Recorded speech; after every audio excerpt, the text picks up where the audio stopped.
Hey everybody, let's talk about Elle. Now, Elle is a very unique psychological thriller/drama about Michelle, played by Isabel Huppert, who is the head of a very successful video game company, who brings the same sort of ruthless and take-no-bullshit attitude of her business life to her sex life. The film starts with her being attacked and raped by an unknown masked aggressor in her home, and instead of informing the authorities like most people would do, she decides to track the attacker down herself. You probably think, just as I did, that we spend the majority of the film onwards with her trying to figure out who her attacker is. And of course this is partially true, it is the driving force of the story, but you would be really surprised to find out when exactly does this happen in the story, because it's not at the end, and what exactly is it eventually leading up to.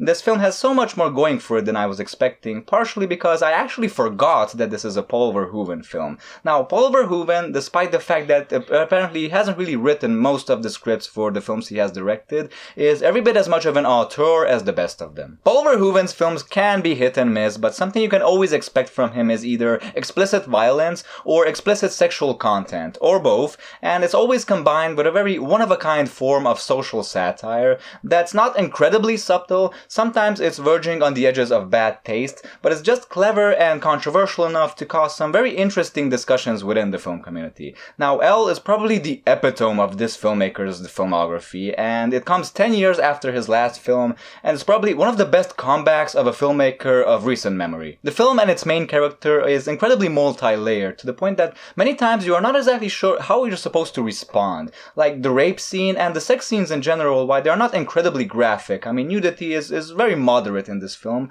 The rape itself is very shocking and unsettling, of course, and it continues to be because we actually can see it play out multiple times in the film.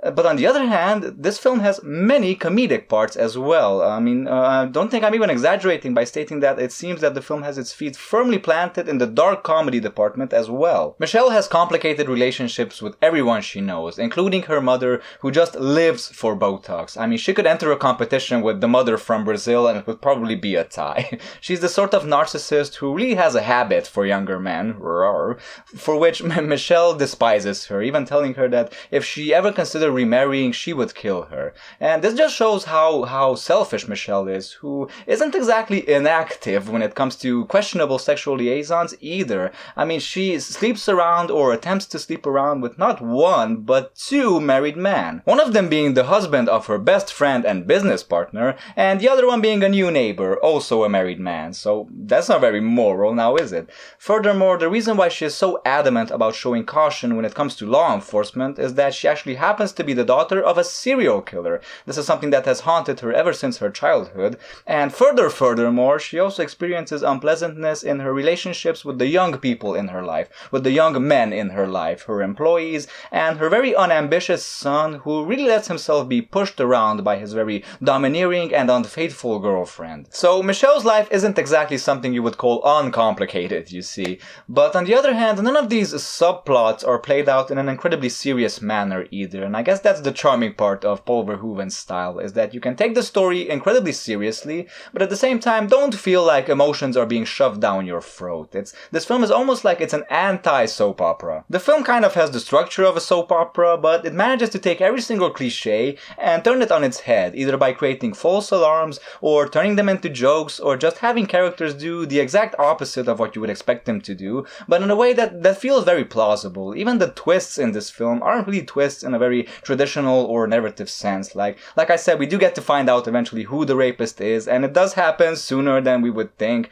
and it's not incredibly shocking. The twists in this film are more for the character. It's more like them reacting to themselves, like them feeding off each other, in a sense, like someone reacting to another person thinking that, oh my god, I can't believe you knew about that all along, or oh my god, I can't believe you couldn't figure that out all along, stuff like that. Michelle, despite being a victim, isn't exactly what you would call a saint or an angel either. No, quite the contrary. We do get a sense after a while in the film that maybe she was somewhat asking for something bad like this to happen to her. Not that it's alright, not that rape is alright by any stretch of the imagination, but you know, karma can sometimes get you. She seems to have like one mission and one mission only, and that is to like take aim at the men around her to degrade them somewhat. Of course, this is her way of reacting to the men around her. This sort of fight fire with fire approach, you know, like using sex to manipulate and to blackmail. And this is is equally as commendable as well as condemnable. It's as if this film has some very complex, intriguing, and well fleshed out characters you can actually imagine existing in real life.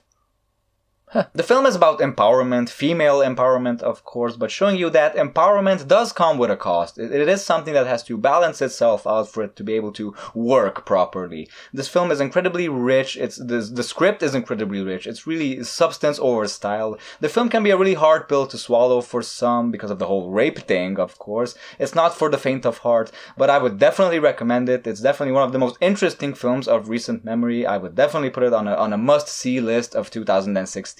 Go watch this film if you can. So thanks for watching my review, folks. I'm going to start saying something at the end of my reviews because apparently YouTube is fucked. People have not been getting notifications about new videos being posted. People have been getting unsubscribed off of channels. So if you like what I do, if you want to follow me, if it's not too much to ask, like hit that subscribe button, give a like, and hit that bell next to the subscribe button as well. Apparently it can help channels out. I don't know. Thanks for watching again and hope to see you soon with other reviews. Until then, take care. Goodbye.